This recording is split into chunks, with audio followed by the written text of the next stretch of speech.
తెలంగాణ అధికార party TRS greater ఎన్నికల్లో గెలుపు కోసం రచిస్తున్న వ్యూహం ఏమిటి?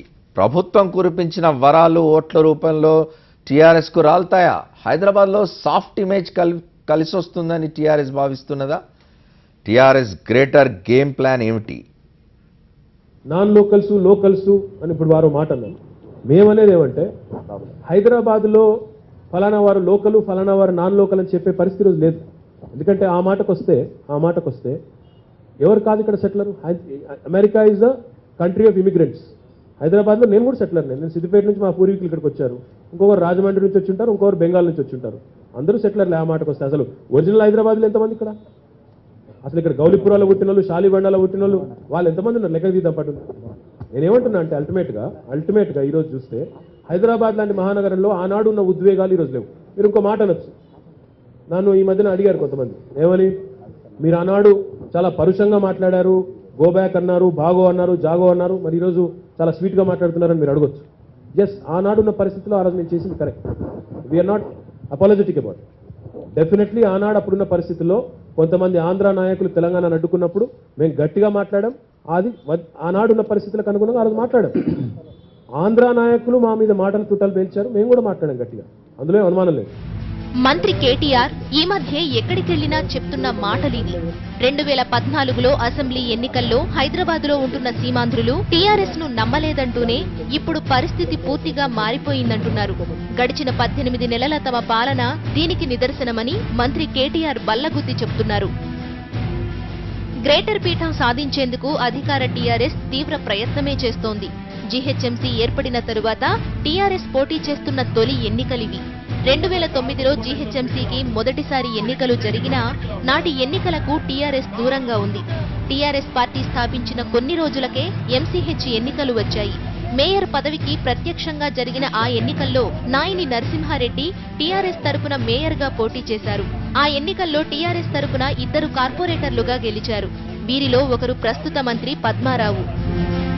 ఈ పరిస్థితుల్లో తొలిసారి అధికార హోదాలో జీహెచ్ఎంసీ ఎన్నికల్లో టీఆర్ఎస్ పోటీ చేస్తోంది.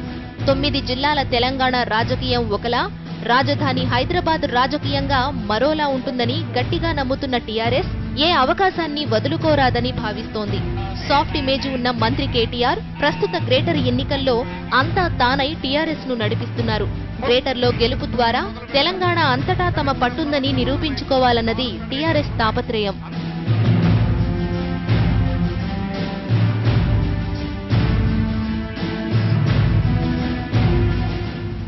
ఈ క్రమంలో గ్రేటర్లో టీఆర్ఎస్ చేస్తున్న కసరత్తేంటి?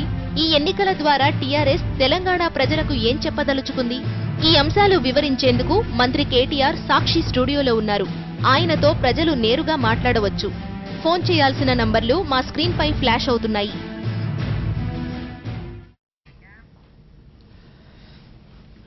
తెలంగాణ రాష్ట్ర సమితి నాయకులు, రాష్ట్ర పంచాయతీరాజ్ శాఖ ఇన్ఫర్మేషన్ టెక్నాలజీ మంత్రి కేటీ రామారావు మనతో ఉన్నారు. Young minister. Let us talk to him. Welcome to the Sakshi studios Rama Rao గారు. థ్యాంక్ యూ అండి. Greater Hyderabad municipal corporation elections జరగబోతున్నాయి. దానికి మీరు ఇన్ఛార్జ్గా ఉన్నారు. ఇప్పుడు అట్లీస్ట్ క్యాంపెయిన్ ఇన్ఛార్జ్గా ఉన్నారు. You are representing the chief minister అనుకోవాలి. How are you going about it? అంటే మొట్టమొదటిగా ఈ ఎన్నికల్లో నేను కూడా నగర మంత్రులతో పాటుగా మా రంగారెడ్డి జిల్లా మంత్రి గారితో పాటుగా సమాన బాధ్యతలు వహించమని పార్టీ చెప్పింది సార్. దానిలో భాగంగానే నేను ఒక ఐటీ మంత్రిగా గడిచిన 18 నెలల్లో చేసిన వివిధ కార్యక్రమాల నుండి మరి హైదరాబాద్ నగరం లాంటి నగరంలో ముఖ్యంగా యువత, అదే రకంగా ఈ ఐటీ రంగ నిపుణులు, ఐటీ రంగం మీద ఆధారపడ్డ వారు ఎక్కువగా ఉన్న నగరంలో సహజంగానే పార్టీ కనుక నా సేవలు ఇక్కడ మెరుగ్గా ఉపయోగపడతాయి అనుకున్నప్పుడు నియమించడం జరిగింది. మరి ఈ 1.5-2 నెలల కాలంగా ప్రధానంగా హైదరాబాద్ మహానగరంలో వివిధ అభివృద్ధి కార్యక్రమాలు కానీ, సంక్షేమ కార్యక్రమాలు కానీ, తద్వారా ప్రజలకు చేరువ కావడం, అదే రకంగా ఈ గ్రేటర్ హైదరాబాద్ ఎన్నికలు మరి వచ్చిన నేపథ్యంలో అన్ని రకాలుగా కూడా గడిచిన 18 నెలల్లో ప్రభుత్వం ఏం చేసింది, రాబోయే 5 ఏళ్ళు ఒకవేళ మాకు అవకాశం ఇస్తే గ్రేటర్ హైదరాబాద్లో ఏం చేస్తాము అనేది సూటిగా ప్రజలు కోరుకున్న విధంగా మరి ఏ రకంగా వ్యవహరిస్తామనేది వారికి చెప్పే ప్రయత్నం చేస్తూ ఉన్నాం. అందులో భాగంగానే ఈ మధ్యకాలంలో మీరు చూసినట్టయితే ఏ సర్వే చూసినా ఇప్పటికి ఒక 4 సర్వేలు వచ్చినాయి. 4 సర్వేల్లో కూడా చాలా స్పష్టంగా టీఆర్ఎస్ నిర్ణయాత్మకంగా డిసైసివ్గా గెలుస్తుంది, స్వంతంగానే గెలుస్తుంది అనేది స్పష్టంగా బయటకు వస్తూ ఉంది. నేను ఒకటి రామారావు గారు, ఇప్పుడు మీరు ఆల్మోస్ట్ క్యాంపెయిన్ ఇన్ఛార్జ్గా ఉన్నారు. వేరెవర్ యు ఆర్ గోయింగ్, మీడియాతో ఇంటరాక్ట్ అవుతున్నారు, అది okay different issue, but you are going in to the people. You have met, మీరు కొన్ని సమూహాల్ని కలిసినారు. ఫర్ ఎగ్జాంపుల్ ఒక బెంగాలీ సమితికి సంబంధించిన వాళ్ళని కానీ, లేకపోతే ఇంకో క్షత్రియ సమాజానికి సంబంధించిన వాళ్ళని, గ్రూప్స్ని కలుస్తున్నారు. అది కాదు, హౌ ఆర్ యూ, అంటే ఎట్లా కనిపిస్తున్నది, వాళ్ళ రియాక్షన్ ఎట్లా ఉంది హైదరాబాద్? ఎందుకంటే జిహెచ్ఎంసీ ఎన్నికల్లో ఫస్ట్ టైం తెలంగాణ రాష్ట్ర సమితి పోటీ చేయడం ఆల్మోస్ట్. అంటే ఇక్కడ 2-3 విషయాలు అమర్ గారు. ఒకటి ఏంటంటే, కొత్తగా మేము చేస్తున్న కార్యక్రమం ఏంటంటే, ఈసారి మొట్టమొదటిసారిగా వేరే దేశాల్లో చేసే ఒక కార్యక్రమాన్ని కూడా ప్రారంభించాం. టౌన్ హాల్ మీటింగ్ అనే ఒక కాన్సెప్ట్ని కూడా మేము ఈసారి ప్రయత్నం చేసాం. అంటే వివిధ వర్గాల ప్రజలతో నేరుగా సంభాషించడం, వారికి ఉన్న సమస్యలు కానివ్వండి, వారి ప్రయారిటీస్ కానీ తెలుసుకునే ప్రయత్నం కూడా మొట్టమొదటిసారిగా చేశాం. తదనంతరం ఈ మధ్య కాలంలో ఉద్యోగుల సమావేశాలు, అదే రకంగా వివిధ వర్గాల సమావేశాలు, అంటే అది బెంగాలీ సమితి కానివ్వండి, హైదరాబాద్లో 29 రాష్ట్రాలకు సంబంధించిన ప్రజలు ఉన్నారు, వారందరితో కూడా సమావేశం అయ్యే ప్రయత్నంలో ఉన్నారు. ఇప్పుడు కన్నడిగుల సమావేశం ఉంది, మహారాష్ట్రీయుల సమావేశం ఉంది, అదే రకంగా తమిళుల సమావేశం ఉంది, ఇవన్నీ కూడా పెడతా ఉన్నాం. కానీ ఈ మధ్యకాలంలో మీరు చూసినట్టయితే ప్రభుత్వం ఈ 18 నెలలుగా చేస్తున్న కార్యక్రమాలు అన్నిటికన్నా ముఖ్యంగా అసలు ఈ రాష్ట్రం ఏర్పడుతున్నప్పుడు ఉన్న పరిస్థితులు నేపథ్యం కనుక గమనిస్తే చాలా విస్తృతమైన విష ప్రచారం జరిగిందండి. ఆనాడు టీఆర్ఎస్ పార్టీ మీద భయంకరమైన ప్రచారం. టీఆర్ఎస్ అధికారంలోకి వస్తే, తెలంగాణ వచ్చిన తర్వాత అసలు ఇక్కడ ఎవరికి రక్షణ ఉండదు, ప్రాంతేతరులందరినీ తరిమివేస్తారు, ఆస్తులు లాక్కుంటారు, భౌతిక దాడులకు పాల్పడతారు, అసలు ఇక్కడ వ్యాపారాలు చేసుకోనివ్వరు, పెట్టుబడులు అనేవి రావు, హైదరాబాద్ అనాథగా మారిపోతుంది, అసలు ఇక్కడ కరెంట్ ఉండదు, ఇట్లాంటి విష ప్రచారాలు విస్తృతంగా తెలంగాణ రాష్ట్రం ఏర్పడే క్రమంలో జరిగినాయి. కానీ ఈరోజు 18 నెలల తర్వాత చూస్తే అట్లాంటి ప్రచారం జరిగినప్పుడు నిజంగా కూడా ప్రాంతేతరులైన ప్రజలు ఎవరిలో అయినా అట్లాంటి భయాలు, సందేహాలు ఉండినావా? డెఫినెట్గా ఉన్నాయి. కాబట్టి మేము హైదరాబాద్లో ఆశించిన స్థాయిలో సీట్లు గెలవలేదు, అది వాస్తవం. ఎందుకంటే 24 సీట్లకు ఆనాడు మేము పోటీ చేశాం హైదరాబాద్లో, కానీ మేము గెలిచింది 3. పటాన్చెరు, మల్కాజ్గిరి, అదే రకంగా మన సికింద్రాబాద్ మాత్రమే 21 స్థానంలో ఓడిపోయాం. ఎందుకంటే డెఫినెట్గా ఓల్డ్ సిటీని మినహాయిస్తే కూడా మేము ఇంకా కొన్ని సీట్లు గెలిచే అవకాశం ఉంది, దగ్గరకు వచ్చి ఓడిపోయిన సీట్లు కూడా ఉన్నాయి. ఎందుకు ఓడిపోయామో అని విశ్లేషించుకుంటే, ఆనాడు అప్పుడున్న ఉద్యమ నేపథ్యంలో మేము తారా స్థాయిలో, ఉద్యమం పతాక స్థాయిలో ఉన్నప్పుడు చేసిన కొన్ని ప్రకటనలు కానీ ఇంకోటి కానీ దానికి కొంత డెఫినెట్గా అనుమానాన్ని కలిగించాయి. కానీ మేము ఆనాడు అదే సందర్భంలో ఇంకా 2-3 మాటలు కూడా చెప్పాం. కానీ ఆ వేడిలో, ఆ తీవ్రతలో అవన్నీ ఎక్కడో పోయినాయి. మేమేం చెప్పాం అన్నాడు పదే అంటే 3 విషయాలు నొక్కి చెప్పాం. ఇది స్టేట్ ఫైట్ మాత్రమే, స్ట్రీట్ ఫైట్ కాబోదు అని చెప్పాం. అది ఎక్కడో మరుగున పడిపోయింది. ప్రాంతాలుగా విడిపోయినా ప్రజలుగా కలిసే ఉంటామని చెప్పాం, అది కూడా ఎక్కడో పోయింది, నమ్మలేదు. అదే రకంగా 3వది అతి ముఖ్యమైనది మేము చెప్పిన మాట, విభజనతోనే 2 రాష్ట్రాల అభివృద్ధి జరుగుతుంది, వికాసంగా వస్తుంది అని చెప్పాం, అది కూడా నమ్మలేదు. ఈరోజు చూస్తే 18 నెలల తర్వాత ఈరోజు మా ధీమా కూడా కారణం ఏంటంటే, మేము అందరితో మాట్లాడుతున్నప్పుడు మాకు వస్తుంది. ఎందుకంటే నాకు బాగా గుర్తుంది, చాలామంది, నేను సీమాంధ్ర ప్రాంతంలో చదువుకున్నాను, నా ఇంటర్మీడియట్ అంతా అక్కడే చదివాను. చాలామంది మిత్రులు ఉన్నారు నాకు ఆ ప్రాంతం నుంచి. హైదరాబాద్లో పుట్టి పెరిగాను కాబట్టి ఇక్కడ కూడా చాలామంది మిత్రులు ఉన్నారు. నేను 2014 ఎన్నికల్లో తెలంగాణ రాష్ట్రం వచ్చిన కొత్తలో వారిని అడిగాను, మాకు ఓటు వేయండి హైదరాబాద్లో అని. వారు నాతో డైరెక్ట్గా, ఎందుకంటే చిన్నప్పటి మిత్రులు కాబట్టి మొహమాటం లేకుండా చెప్పారు, నీకు వ్యక్తిగతంగా ఓటు వేస్తాం కానీ మీ పార్టీకి వేయమని చెప్పారు, ఎందుకంటే నువ్వు రాష్ట్ర విభజనకు మీరు కారణమయ్యారన్నారు. మేము కాకపోతే ఇవన్నీ చెప్తున్నాం కదా అంటే వారు నమ్మలేదు. కానీ ఈరోజు అదే మిత్రులు చదువుతూ ఉన్నారు, ఈ ఎన్నికల్లో, జిహెచ్ఎంసీ ఎన్నికల్లో మేము ఏం చేయాలి, నీకు ఏ రకంగా సాయం చేయగలుగుతాం, మీకు ఏ రకంగా ప్రచారం చేయాలి అని వారే వచ్చి అడుగుతూ ఉన్నారంటే ఆ ట్రాన్స్ఫర్మేషన్ క్లియర్ కనబడుతుంది. 18 నెలల్లో ప్రజల అనుమానాలన్నీ కూడా పటాపంచలు చేయగలిగాం, ఒక ఆత్మస్థైర్యాన్ని, ఆత్మవిశ్వాసాన్ని నింపగలిగాం. 18 మాసాల్లో ఆ మార్పు రావడానికి ప్రధాన కారణం ఏంటి? ప్రధాన కారణం కేసీఆర్ గారు 2014 తెలంగాణ రాష్ట్రం ఏర్పడే నాటికి కూడా ఎందుకంటే ఒక ఉద్యమ నాయకుడిగానే పరిచయం ప్రజలు. ఎందుకంటే we have all seen KTR's ferocious posture in the assembly premises. Yes. And we are seeing KTR talking to the settlers in a different... అంటే అమర్ గారు, I have to tell you this. I am not apologetic about what has happened in the past. I will not apologize. I'll tell you why. ఆ రోజున్న పరిస్థితుల్లో తెలంగాణ కావాలని majority ప్రజలు తెలంగాణలో కోరుతున్న సందర్భంలో కొద్దిమంది నాయకులు, ఆంధ్ర నాయకులు తమ స్వార్థం కోసం, తమ పదవుల కోసం ఆనాడు అడ్డుకున్నప్పుడు పరుషంగా మాట్లాడాం. అది ఆ రోజు అవసరం. అదే రకంగా ఇంకొక మాట కూడా నేను మీకు గుర్తు చేస్తా ఉన్నా, కేవలం మా వైపు నుంచే మాటలు తూటాలు పేలలేదు, అటువైపు నుంచి పేలినాయి, ఇటువైపు నుండి వచ్చినాయి విమర్శలు, ప్రతి విమర్శలు, అటువైపు నుంచి ఇటువైపు నుంచి మాటల దాడులు, ఇవన్నీ జరిగినాయి. కాబట్టి గతంలో జరిగిందని నేను చెరిపేయలేను కూడా. నేను వెనక్కి వెళ్ళి ఆ రోజు నేను ఇట్లా ప్రవర్తించి ఉండకూడదు అని నేను అనలేను. గతంలో ఒక సందర్భంలో ఒక సందర్భానికి మాత్రం నేను క్షమాపణ చెప్పాను. అది ఎప్పుడంటే, ఒక పోలీస్ అధికారి మీద నేను అసలు నేను సాధారణంగా ఆవేశం అంత ఈజీగా రాదు నాకు, కానీ ఆ రోజు ఉన్న ఉద్వేగంలో గట్టిగా మాట్లాడాను. కాబట్టి దానికి నేను ఆ రోజు సీఏ గారికి తర్వాత క్షమాపణ కూడా చెప్పాను. పాయింట్ ఏంటంటే ఆనాడున్న పరిస్థితుల్లో ఆ రోజు మేము చేసింది కరెక్ట్, కానీ ఈ రోజున్న పరిస్థితుల్లో ఒక ప్రభుత్వంలో ఉన్న పార్టీగా డెఫినెట్గా అందరినీ క్యారీ చేయాల్సిన బాధ్యత మా మీద ఉంది. ఏ మాట అయితే చెప్పాము, ప్రాంతాలుగా విడిపోయినా ప్రజలుగా కలిసి ఉంటామనే మాట అయితే చెప్పాము, దాన్ని ఆచరణలో చూపెట్టాం. అందరికీ మేము మాటలు భద్రంగా ఉన్నామనే ఒక అభిప్రాయం కలిగించాలి. అభిప్రాయమే కాదు, ఇక్కడ అందరికీ కూడా వ్యాపార అవకాశాలు కానీ, ఉద్యోగ అవకాశాలు కానీ, ఉపాధి అవకాశాలు కానీ, విద్యా అవకాశాలు కానీ, అన్ని రకాల అవకాశాలు హైదరాబాద్లో ఉంటాయని మేము ఏదైతే చెప్పామో దాన్ని తూచా తప్పకుండా ఆచరణలో చూపెట్టాం. రెండవది అతి ముఖ్యమైనది నన్ను అడిగితే, ఆనాడున్న అనుమానాలు పటాపంచలు చేయగలిగాం. ఏమన్నారు, అక్కడ చంద్రబాబు నాయుడు ముఖ్యమంత్రి కాగానే పెట్టుబడులన్నీ వెల్లువలాగా వెళ్ళిపోతాయి, ఐటీ కంపెనీలు మొత్తం వెళ్ళిపోతాయి అన్నారు. ఈరోజు గూగుల్, అమెజాన్, ఊబర్ లాంటి కంపెనీలు హైదరాబాద్ను వెతుక్కుంటూ వస్తూ ఉన్నాయంటే ఖచ్చితంగా తెలంగాణ ప్రభుత్వ కార్యదక్షత. ఇందాక మీరు ఒక మాట అన్నారు, ఆనాడు ఎందుకు ఓట్లేయలేదు ప్రజలు అన్నారు. కేసీఆర్ గారు ఆనాడు ఉద్యమ నాయకుడిగా మాత్రమే ప్రజలకు తెలుసు, కానీ ఈరోజు కార్యదక్షుడిగా, పరిపాలన దక్షుడిగా, సమర్థవంతమైన నాయకుడిగా, ఈరోజు 30 ఏళ్ళు 40 ఏళ్ళు రాజకీయాల్లో ఉన్న వారికి కూడా మరి పరిపాలనను ఇంత బాగా కూడా నడపవచ్చని చూపెడుతున్న ఒక వ్యక్తిగా ఈ ట్రాన్సిషన్ పీరియడ్లో కూడా చాలా సమర్థవంతంగా. ఉదాహరణకు ఒక్క ఉదాహరణ, పవర్ విషయంలో కిరణ్ కుమార్ రెడ్డి గారు చాలా చెప్పారు. అసలు తెలంగాణ చిమ్మ చీకట్లు అలుముకుంటాయి, తెలంగాణలో అసలు ఇక్కడ పవరే ఉండదన్నారు. మొట్టమొదటిసారిగా 30 ఏళ్లలో ఎండాకాలంలో పవర్ కట్ ఫ్రీ సమ్మర్ని మళ్ళీ తిరిగి తెలంగాణ ప్రజలకు, హైదరాబాద్ ప్రజలకు పరిచయం చేసింది టీఆర్ఎస్ ప్రభుత్వం. కాబట్టి ఇవన్నీ కూడా ముఖ్యమంత్రి గారి కార్యదక్షతకు నిదర్శనంగా నిలిచినాయి. రెండోది, మా ప్రయారిటీస్ ప్రజలకు అర్థమవుతా ఉన్నాయి. సంక్షేమం మా ప్రయారిటీ అనేది మేము స్పష్టంగా చెప్తా ఉన్నాం మా ఆచరణ ద్వారా. తద్వారా ఈరోజు ఒక విశ్వాసాన్ని ప్రజల్లో నెలకొల్పగలిగాం కాబట్టి ఈ ధీమా కూడా మాకు. ఇంకోటి అంటే చాలా మంది కాలర్స్ ఉన్నారు, మాట్లాడి మళ్ళీ ఎవరికి వస్తాను. నేను పద్మారావు అని కొంపల్లి నుంచి మాట్లాడుతున్నారు. అడగండి పద్మారావు గారు, మంత్రి గారు ఉన్నారు ఇక్కడ. సార్ నమస్కారం సార్. నమస్తే పద్మారావు గారు. ఏం లేదు సార్, కేసీఆర్ గారు ఫ్యామిలీ ఇంత కష్టపడి తెలంగాణ తీసుకొచ్చి ఇప్పుడు ఆంధ్ర తెలంగాణని మళ్ళీ ఓట్ల సమయం ఈ విధంగా తెలంగాణ పార్టీని విమర్శించడం అసలు సబబు కాదు. ఒకటి. ఇంకోటి సార్, ఇంత కష్టపడి కేసీఆర్ ఫ్యామిలీ తన ప్రాణాలనే త్యాగం చేసి బంగారు తెలంగాణ సాధించుకునే క్రమంలో జిహెచ్ఎంసీ ఎన్నికలను అడ్డం పెట్టుకొని కేసీఆర్ ఫ్యామిలీని దూషించడము, ఎవరు ఈ విపక్షాలు. ఓకే ఓకే ఒక ఫ్యామిలీయే మొత్తం తెలంగాణ గురించి సాక్రిఫై చేసి తెలంగాణను సాధించుకొని బంగారు తెలంగాణ గురించి ఇంకా కష్టపడుతుంటే ఇన్ని సంక్షేమ పథకాలు పెట్టిన తర్వాత ఇప్పుడు విపక్షాలు ఈ రోజు గుర్తొచ్చిందా ఎన్నో విమర్శలు. ఎందుకంటే ఒక ఫ్యామిలీ అన్ని విమర్శలు ఎదుర్కొని ధీటుగా సమాధానం చెప్తూ జిహెచ్ఎంసీ ఎన్నికలకు సిద్ధమవుతుంటే 75 మంది లేడీస్ కార్పొరేటర్ సీట్స్ కేటాయించిన ఘనత కేసీఆర్ ప్రభుత్వం దక్కుతుందండి. నేను ఏ పార్టీ కాదండి. ప్రశ్న అడగండి. ప్రశ్న ఏంటంటే ఇప్పుడు తెలంగాణ ప్రభుత్వం ఏ విధంగా 75%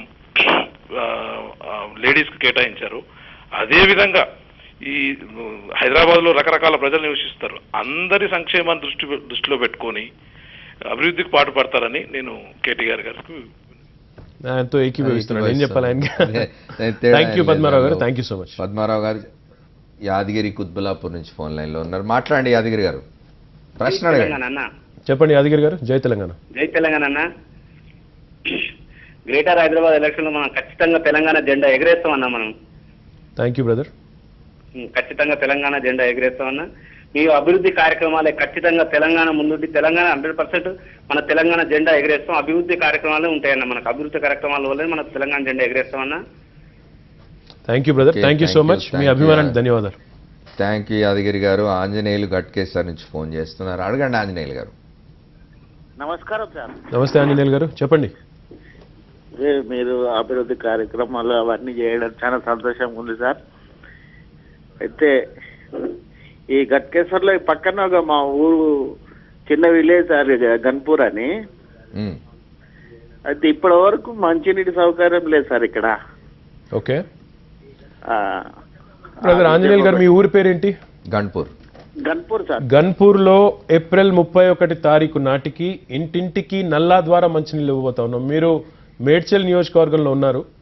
మేడ్చల్ నియోజకవర్గంలో ఇప్పుడు మిషన్ భగీరథ చాలా వేగంగా జరుగుతోంది. ఇంకో 3 నెలల్లో మీ గ్రామంలోని ప్రతి ఇంటికి ప్రభుత్వమే మంచినీళ్ళ నల్లాను పెట్టి రక్షిత మంచినీరు అందించే బాధ్యత గ్రామీణ నీటి సరఫరా మంత్రిగా నాది, పంచాయతీరాజ్ మంత్రిగా నాది. నేను తప్పకుండా ఆ కార్యక్రమాన్ని ఏప్రిల్ 30 నాటికల్లా పూర్తి చేసి ఈ సంవత్సరమే, అంటే ఇంకో 3 నెలలు మాత్రమే పూర్తి చేసే బాధ్యత మాది. ఓకే. కేకే రావు గారు అల్విన్ కాలనీ నుంచి మాట్లాడుతూ అంటున్నారు. అడగండి. సార్ నమస్కారం సార్. చెప్పండి రావు గారు. మేము కూకట్పల్లి ఆల్విన్ కాలేజ్ నుంచి మాట్లాడుతున్నాను సార్. చెప్పండి బ్రదర్. సార్ నమస్కారం సార్, రామారావు గారు సార్. నేనే మాట్లాడుతాను. చెప్పండి సార్. మొన్నే 3 days అయింది వచ్చి కూకట్పల్లి. అవునండి. వచ్చాను సార్ నేను కూడా. మీ మీ జీహెచ్ఎంసీలో నెంబర్ 1 గా గెలుస్తారు సార్ మీరు. Thank you sir. తర్వాత సార్ చెప్పండి సార్. మేము మీ మిడిల్ క్లాస్ వాళ్ళం సార్. 20 సంవత్సరాల నుంచి కూకట్పల్లి ఆల్విన్ కాలనీలో ఉంటున్నాం sir. Okay sir, middle class వాళ్ళకి మీరు బెడ్రూమ్లో అయ్యి మన ఇల్లులు స్థలాలు ఇస్తారన్నారు కాబట్టి కాస్త చూసి మీ సర్వే చేశారు కాబట్టి ఆ సర్వేని బట్టి లేబర్కి ఇవ్వండి సార్. తప్పకుండా బ్రదర్. అంటే ఇక్కడ రెండు విషయాలు రావు గారు. సర్వే చేసుకున్నారు సార్, అన్ని ఓకే చేశారు, ఏమీ లేవన్నారు. అందు కాబట్టి కాస్త జాగ్రత్తగా సార్ ప్లీజ్ సార్. అదొక్కటి మీకోసం ఎదురు చూస్తున్నాం సార్. మన కేసీఆర్ గారు వచ్చారు, మా జీవితాలు బాగుపడతాయని ఆశిస్తున్నాం సార్. బ్రదర్ 2 విషయాలు. ఒకటి, హైదరాబాద్లోని నిరుపేదలకు మొట్టమొదటిసారిగా తెలంగాణ ప్రభుత్వం భారతదేశంలో ఏ ప్రభుత్వము ఏ రాష్ట్రము చేయని ఒక ప్రతిష్టాత్మకమైన కార్యక్రమాన్ని తీసుకుంది. గతంలో ఇల్లులు కట్టేవారు కానీ బలహీన వర్గాల ఇల్లు అంటే 4 గోడలు నెత్తి మీద స్లాబ్ పోసి ఒకటే రూమ్లో అందరినీ ఉండమన్నారు. కానీ తెలంగాణ ప్రభుత్వం వచ్చిన తర్వాత ఈరోజు ఒక్క పైసా కూడా పేదవారి నుండి తీసుకోకుండా వారిని కట్టే అవసరం లేకుండా హైదరాబాద్లో అయితే 7 లక్షల రూపాయలు యూనిట్ ఖర్చు మొత్తం ప్రభుత్వమే భరిస్తూ ఈ సంవత్సరం 10,000 ఇల్లు కట్టబోతా ఉన్నాం. రాబోయే సంవత్సరం 25,000 ఇల్లు, ఆ పైన సంవత్సరం 50,000 ఇల్లు. అలా దశల వారీగా మరి రాబోయే 5-6 ఏళ్లలోనే హైదరాబాద్లోని నిరుపేదలందరికీ మనం డబుల్ బెడ్రూమ్ ఇల్లు ఇవ్వాలనే సంకల్పం. ఎట్ ద సేమ్ టైం మీరన్న మిడిల్ క్లాస్ ఏదైతే ఉన్నదో 6 లక్షల కంటే తక్కువ ఆదాయం కలిగిన మరి మధ్యతరగతి ప్రజలు ఎవరైతే ఉన్నారో వారి విషయంలో కూడా కొత్త స్కీమ్ కూడా ఆలోచిస్తూ ఉన్నాం. తొందరలోనే గౌరవ ముఖ్యమంత్రి గారు అది కూడా ప్రకటించాలని ఆలోచనలు ఉన్నారు. వారికి కూడా హౌసింగ్ సంబంధించి మరి ఒక మంచి కార్యక్రమాన్ని ప్రతిపాదిస్తూ ఉన్నాము. కానీ నిరుపేదలకు మీరు చెప్పినట్టుగా ఎవరైతే నిజంగా అర్హులో ఎవరైతే నిజంగా పేదవారు ఉన్నారో వారికి డబుల్ బెడ్రూమ్ ఇల్లు కట్టించే బాధ్యత ప్రభుత్వం. ఇంకొక మాట కూడా మీకు చెప్పాలి. గతంలో ₹1,00,000 ఇందిరమ్మ ఇల్లుని కట్టి దానికి 3 రంగులు పూసి పెద్ద బిల్డప్ ఇచ్చుకున్నారు. కానీ ఈరోజు మన ప్రభుత్వం ఆ ₹1,00,000 ఇంట్లో కూడా 30,000 సొంతంగా వేసుకోవాలి, 50,000 లోను, మళ్ళీ 30,000 సబ్సిడీ. ఈరోజు మన ప్రభుత్వం అట్లా కాకుండా ప్రతి పైసా ప్రభుత్వమే పెడుతూ పేదవారికి ఒక పైసా కూడా తగలకుండా ఈ కార్యక్రమాన్ని చేస్తాం. Okay, thank you. ఇంకా చాలామంది కాలర్స్ ఉన్నారు, వాళ్ళతో మాట్లాడే ముందు కేటీ రామారావు గారితో ఈ డ్రింకింగ్ వాటర్ అది కూడా చాలా సీరియస్ ప్రాబ్లం ఉందండి. సిటీలోని అపార్ట్మెంట్స్లో డ్రింకింగ్ వాటర్ ప్రాబ్లం చాలా ఉంది. దాని గురించి కూడా మాట్లాడదాం. I'll take a short break and come back. తప్పు.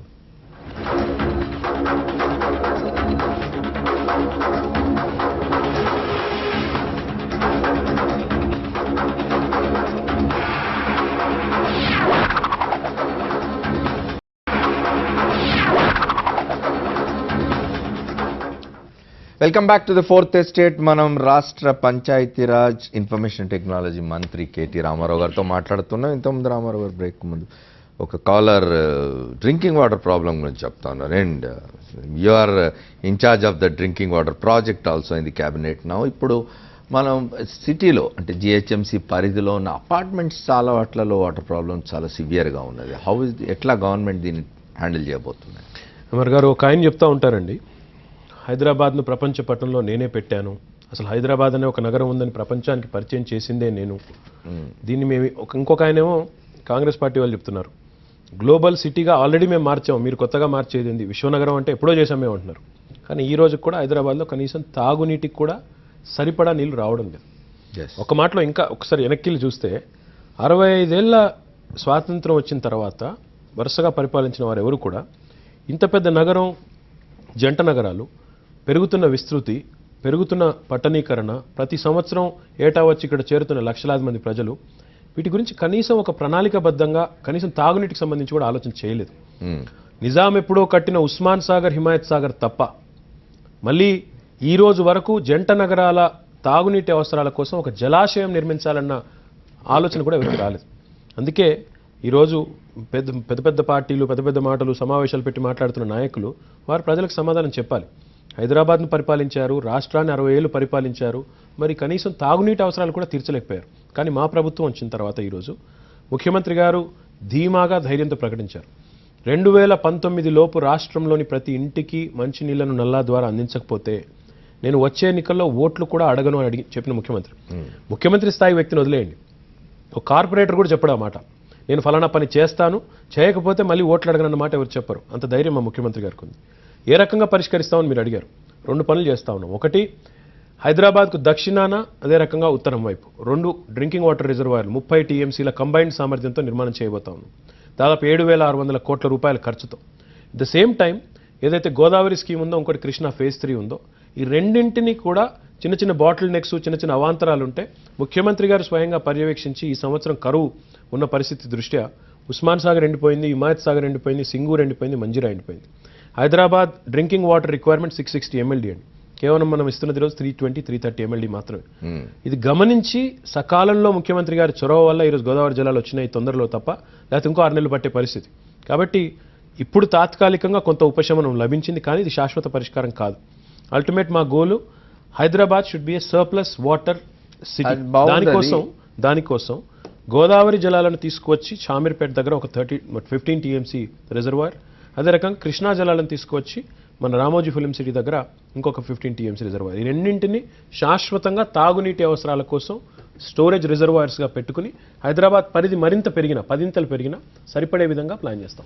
మీరు ఏర్పాటు చేయబోయే 2 రిజర్వాయర్ల కారణంగా ఒకవేళ వరుస వర్షాభావ పరిస్థితులు వస్తే కూడా తట్టుకునే స్థితి ఉంటుంది. Exactly, they will have storage capacity for a few years at least. Okay, అది బాగుంటుంది. ఒకసారి సునీత గారు షేక్పేట నుంచి మీతో మాట్లాడుతూ అంటున్నారు. మాట్లాడినామా? హలో, నమస్కారం సార్. నమస్తే అండి. సార్, మాకు ఇక్కడ వాటర్ ప్రాబ్లం చాలా ఉంది సార్. ఏంటంటే పక్క గల్లీలో వాటర్ వస్తుంది, బట్ మా గల్లీకి వచ్చేసరికి వాటర్ ఉండదు, అయిపోయింది అంటారు. ఇవి పెద్ద చెడాల్లాగా ఉన్నాయన్నమాట, మాకు అసలు వాటరే ఉండదు. అమ్మ, టెక్నాలజీ ఇంత అధునాతనమైన టెక్నాలజీ వచ్చిన తర్వాత టైలెండ్ ప్రాంతాలకు ఇంకా కూడా ప్రెషర్ ఉండడం అనేది నిజంగా కూడా బాధాకరం. అందుకే ఇప్పుడు మన mission Bhagiratha Telangana drinking water project ఏదైతే చేస్తూ ఉన్నామో అందులో మనం ఫెరోల్స్ అని కొన్ని వాడుతూ ఉన్నాం. దానివల్ల ఏంటంటే అల్టిమేట్గా ఏ ఇంటికైనా కూడా డామ్ షవర్ ఎఫెక్ట్ లేకుండా ఈక్వల్ ప్రెషర్తో నీళ్ళు ఇచ్చే విధంగా, ఈక్వల్ క్వాంటిటీ ఆఫ్ వాటర్ ఇచ్చే విధంగా కూడా ప్రయత్నం చేస్తూ ఉన్నాము.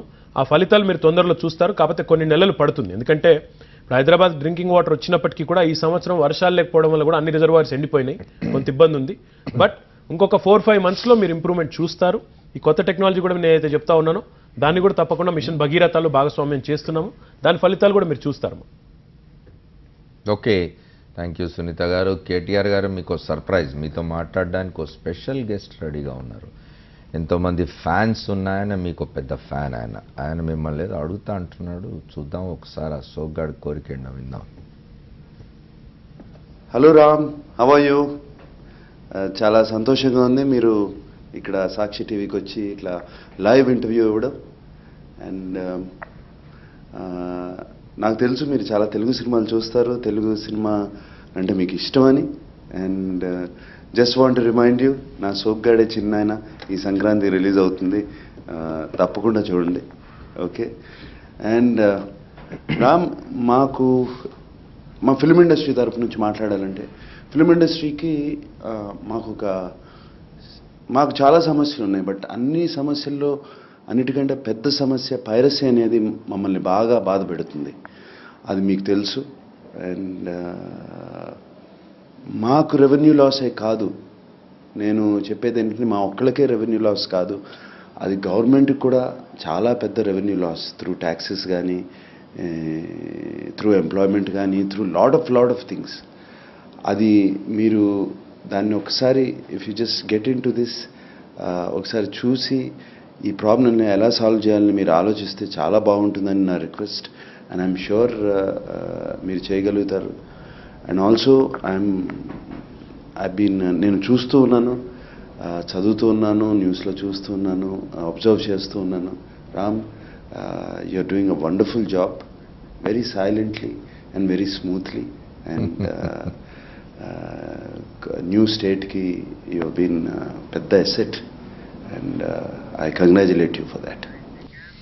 ఓకే, మనం కూడా ఆయన కొత్త సినిమా సక్సెస్ కావాలని కోరుకుందాం. రేపు ఎల్లుండి రిలీజ్ అవుతున్నది. So actually I should tell you one thing, I'm huge fan of Nagarjuna. ఇప్పుడు కాదు, he knows, he's a friend now, and I've known him for the last 10 years. But I'm a huge fan of him. Growing up, I grew up on Shiva, Geetanjali, ఆ సినిమాలన్నీ చూసి పెరిగిన వాడిగా ఆయనతో ఆ జనరేషన్లో బాగా ఇన్స్పైర్ అవ్వాలి. శివ జనరేషన్ అన్నట్టే కదా సార్. నేనంటే నేను పుట్టింది 76లో, కాబట్టి నేను 13-14 ఏళ్ళకి శివ వచ్చినట్టుంది. కాబట్టి అప్పటి నుంచి బాగా పెద్ద huge fan. So it's a great compliment. Thank you Nag very much. First of all, I wish him all the best. You're releasing it on the eve of Sankranti, so I'm sure it will be a wonderful movie and it will do really well. Because I know it is based in the rural background, rural setup lo kuda unnatunndi. Sogade, Chinni Naina. So I wish him all the very best and I hope it really does well. రెండవది వారు piracy గురించి ప్రస్తావించారు. వాస్తవం వారు చెప్పింది ఇండస్ట్రీకే కాదు ప్రభుత్వానికి Exchequer కూడా నష్టం. అందుకే వారికి మరి సమాచారం ఉన్నట్లేదు. గతంలోనే మనం చాలా ప్రోయాక్టివ్గా దగ్గుబాటి సురేష్ గారు ప్రొడ్యూసర్ ఉన్నారు, వారితో పాటు తెలుగు ఫిల్మ్ ఇండస్ట్రీకి సంబంధించిన కొంతమంది పెద్దల్ని తీసుకొచ్చి మాతో సమావేశం పెడితే మొత్తం హైదరాబాద్లోని టెలికాం సర్వీస్ ప్రొవైడర్స్ అందరినీ, ఇంటర్నెట్ సర్వీస్ ప్రొవైడర్స్ అందరినీ పిలిచి ప్రభుత్వ పక్షాన సెక్రటరియట్లోనే సమావేశం పెట్టాం. పెట్టి వారికి చెప్పాం, చాలా స్పష్టంగా చెప్పాం, మొత్తంగా పైరసీ వెబ్సైట్స్ ఏవైతే ఉన్నాయో వాటన్నిటిని కూడా బ్లాక్ చేయాలని ఒక నిర్ణయం కూడా తీసుకున్నాం. తద్వారా తెలుగు ఫిల్మ్ ఇండస్ట్రీని కాపాడాల్సిన బాధ్యత, ఫిల్మ్ ఇండస్ట్రీ మీద ఆధారపడ్డ వేలాది మందిని కాపాడాల్సిన బాధ్యత, అట్ ద సేమ్ టైం ప్రభుత్వ ఖజానాకు జరుగుతున్న నష్టాన్ని అరికట్టాల్సిన బాధ్యత మా మీద ఉన్నది. కాబట్టి ఆ కార్యక్రమం చేస్తూ ఉన్నాం. డెఫినెట్గా ఈ సంక్రాంతిలో కూడా there are lot of movies releasing. So we will have our cyber crime cell also be very proactive. తప్పకుండా మా వైపు నుంచి కూడా పూర్తి సహకారం ఇప్పటికే ప్రారంభించాము. మరి వారికి I'll keep him posted on what is going on also. Hyderabad economy మీద నిజంగా కూడా ఫిల్మ్ ఇండస్ట్రీ కూడా ఒక ప్రధానమైన భాగం. హైదరాబాద్ తరలి వచ్చిన తర్వాత film industry.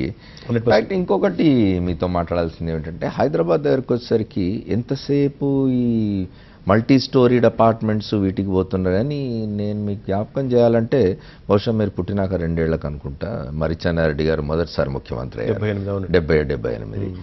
So I was reporting at that time.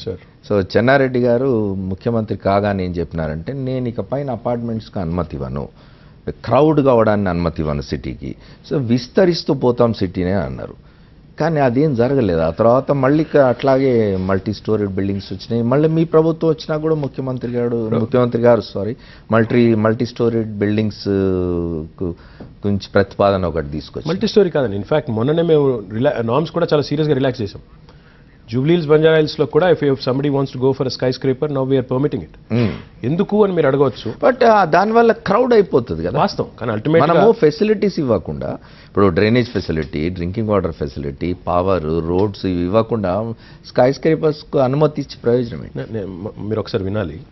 Ultimate గా పట్టణీకరణ జరుగుతున్న నేపథ్యంలో, అర్బనైజేషన్ నేపథ్యంలో జనసాంద్రత సహజంగానే, density of population is much higher in urban setup any day. ఏ రోజు చూసుకున్నా, మీరు మున్సిపాలిటీని చూసినా, నగర పంచాయతీని చూసినా, గ్రామీణ ప్రాంతంతో పోలిస్తే డెఫినెట్గా ఇరుగ్గా ఉంటుంది, డెఫినెట్గా జనసాంద్రత ఎక్కువ ఉంటుంది. అది హైదరాబాద్ లాంటి మహానగరంలో ఇక్కడ ఉండే విద్యా అవకాశాలు, ఉపాధి అవకాశాలు, విస్తృతమైన అన్ని రకాల అట్రాక్షన్స్ ఇక్కడ ఏదైతే ఉంటాయో, హాస్పిటల్స్ అనండి, ఎడ్యుకేషన్ సిస్టమ్ అనండి, విపరీతంగా ప్రతి సంవత్సరం ఫ్లోటింగ్ పాపులేషన్ 10 లక్షలు, 15 లక్షలు, 20 లక్షలు కూడా వచ్చిన సందర్భాలు ఉన్నాయి. అల్టిమేట్గా ప్రభుత్వాలు చేయాల్సింది డీకంజెషన్ ఆఫ్ ద సిటీని కొంత సక్సెస్ఫుల్ గా ప్లాన్ చేయగలుగుతాం. ఎందుకంటే పట్టణీకరణను మనం ఇప్పుడున్న పరిస్థితి, there are 2 things we can do, sir. We can provide urban amenities in rural areas. At the same time, we can also ensure that proper structured planned growth happens in urban setup also. ఉదాహరణకి మేము ఇక్కడికి వచ్చిన కొత్తలో, ప్రభుత్వానికి వచ్చిన కొత్తలో ఒక పని చేసాం. ఏదైతే గత ప్రభుత్వాలు మరి వారు చూసి చూడనట్టు వ్యవహరించడం వల్ల కొన్ని విచ్చలవిడి కార్యక్రమాలు హైదరాబాద్లో జరిగినాయి. దానికి ఒక చిన్న అడ్డుకట్ట వేసి ప్రభుత్వం సీరియస్గా ఉన్నది, అన్స్ట్రక్చర్డ్ గ్రోత్, ఇష్టారీతిన విచ్చలవిడిగా విశృంఖలంగా ఎవరు వ్యవహరించినా ఊరుకోము అని చెప్పడానికి అయ్యప్ప సొసైటీ అనే ఒక ప్రాంతం ఉంది. ఆ ప్రాంతంలో అక్కడ పర్మిషన్స్ లేని బిల్డింగ్స్ ఏవైతే ఉన్నాయో వాటిని మరి హైకోర్టు ఇచ్చిన ఆర్డర్ అనండి, లేదా జిహెచ్ఎంసీ నుంచి వచ్చిన ఇదనండి, ఒక నిర్ణయం తీసుకుని కొన్ని భవనాలు, కన్స్ట్రక్షన్లో ఉన్న భవనాలను అడ్డుకునే ప్రయత్నం చేస్తే దానికి కూడా ప్రాంతం రంగు పులిమారు. ఆంధ్ర వాళ్ళ బిల్డింగ్లు కూల్చేస్తున్నారు అయ్యప్ప సొసైటీ అని అన్నారు. కానీ వాస్తవం ఏంటంటే అక్కడ 13-14 బిల్డింగ్లు ఏదో కూల్చేయడం జరిగింది. అది కూడా నిర్మాణ దశలో ఉన్నాయి. అందులో 6 తెలంగాణ వాళ్ళు ఉన్నాయి, 7 సీమాంధ్ర ప్రాంతం నుంచి వారు ఉండొచ్చు. దానికి కూడా ఒక ప్రాంతం రంగు పులిమి టీఆర్ఎస్ ప్రభుత్వం ఉద్దేశపూర్వకంగా అయ్యప్ప సొసైటీలో పార్టీకి ఓట్లు వేయలేదని, ప్రభుత్వానికి ఓట్లు వేయలేదని చేస్తారు. అంటే ఒక మంచి పని చేయబోతే కూడా దానికి దురుద్దేశాలు ఆపాదించే కొన్ని శక్తులు ఇక్కడ ఉన్నాయి. అది పక్కన పెడితే today the TRS government is committed to one thing. కేవలం పంచాయతీ లేఅవుట్లు ఉన్నాయి. ఇప్పుడు పంచాయతీ లేఅవుట్ల విషయంలో కూడా మేము ఒక విప్లవాత్మకమైన మార్పు తీసుకొని వచ్చాం. నిజాంపేట లాంటి పంచాయతీ ఏదైతే ఈరోజు హైదరాబాద్లో అంతర్భాగంగా ఉందో, మణికొండ కానీ, పుప్పాలగూడ కానీ, నార్సింగి కానీ, హైదరాబాద్ పరిధి పెరిగిన కొద్ది ఇవన్నీ లోపల అంతర్భాగాలేని కానీ గ్రామ పంచాయతీలుగా ఉన్నాయి. కొత్త నిర్ణయం ఏం తీసుకున్నామంటే, ఇప్పుడు భవిష్యత్తులో పంచాయతీలకు లేఅవుట్లు ఇచ్చే అధికారాన్ని లేకుండా, ఈ ముఖ్యంగా శివారు పంచాయతీలు, వాటికి ఆదాయం వస్తుంది కానీ అల్టిమేట్గా పర్మిషన్ మాత్రం హెచ్ఎండిఏ కానీ జిహెచ్ఎంసీ కానీ ఇస్తాయి. ఎందుకంటే స్ట్రక్చర్డ్ గ్రోత్ అనేది లేకపోతే, ఒక చేతి మీద నుంచి యూనిటరీ చైన్ ఆఫ్ కమాండ్ అనేది లేకపోతే విచ్చలవిడితనం పెరిగిపోతుంది. నిజాంపేట మీరు వెళ్ళి చూస్తే ఇష్టం ఉన్నట్టు కట్టారు అపార్ట్మెంట్లు, బహుళ అంతస్తుల నిర్మాణాలు, కింద చూస్తే కనీసం పార్కింగ్ ఉండదు, మోరీలు ఉండవు. కాబట్టి ఇట్లాంటి అన్స్ట్రక్చర్డ్ గ్రోత్ లేకుండా కొన్ని కార్యక్రమాలు తీసుకున్నాము. కానీ అల్టిమేట్గా మాత్రం మీరు అన్నట్టుగా హైదరాబాద్ చుట్టూ కౌంటర్ మ్యాగ్నెట్స్, సెటిలైట్ టౌన్షిప్స్ నిర్మాణం చేయకపోతే నీళ్లు లేవు చుట్టూ, ఎంత దూరమైనా పోవచ్చు. వాస్తవం, ఎగ్జాక్ట్లీ. మనకి ఎక్కడా కూడా సముద్ర తీరం లేదు, ఇంకోటి అడ్డుకట్ట లేదు. 4 వైపులా హైదరాబాద్ విస్తరించడానికి అవకాశం ఉంది. అందుకే ఈరోజు మీరు పేపర్లో చూసారో లేదో నాకు తెలియదు, బ్రిక్స్ బ్యాంక్కి మనం ఒక ప్రతిపాదన సమర్పించాం. ఒక 13 టౌన్షిప్లు హైదరాబాద్ చుట్టూ నిర్మాణం చేయాలనుకుంటా ఉన్నాం, సెటిలైట్ టౌన్షిప్స్. మొత్తంగా 50,000 కోట్ల రూపాయలతో హైదరాబాద్ సమగ్ర అభివృద్ధికి వారిని రుణం అడిగాం. అందులో ఈ 13 సెల్ఫ్ కంటైన్ టౌన్షిప్స్, అంటే అందులో అన్ని కూడా లివ్, వర్క్ అండ్ ప్లే అనే కాన్సెప్ట్తో అక్కడే ఉండొచ్చు, అక్కడే చదువుకోవచ్చు, అక్కడే మరి ఉద్యోగాలు చేసుకోవచ్చు అనే పద్ధతిలో సెల్ఫ్ కంటైన్ టౌన్షిప్స్ ప్లాన్ చేద్దామనే ఆలోచనలో ముఖ్యమంత్రి గారు ఉన్నారు. ముఖ్యంగా మన చైనా వెళ్ళినప్పుడు కూడా ఆయన పదే స్టడీ చేసింది. ఇది 6 రోజులు ఉన్నారు అక్కడ. అర్బన్ టౌన్ ప్లానింగ్ని బాగా స్టడీ చేశారు. అధికారులను కూడా తీసుకెళ్లి మరి అక్కడ నుంచి డిజైనర్స్ని రప్పించి మరి స్టడీ చేశారు. మీతో విజయనగరం నుంచి పార్థసారథి గారు మాట్లాడతారు. మాట్లాడండి పార్థసారథి గారు. చెప్పండి సార్. చెప్పండి. మీరే మాట్లాడాలి, ఫోన్ చేశారు.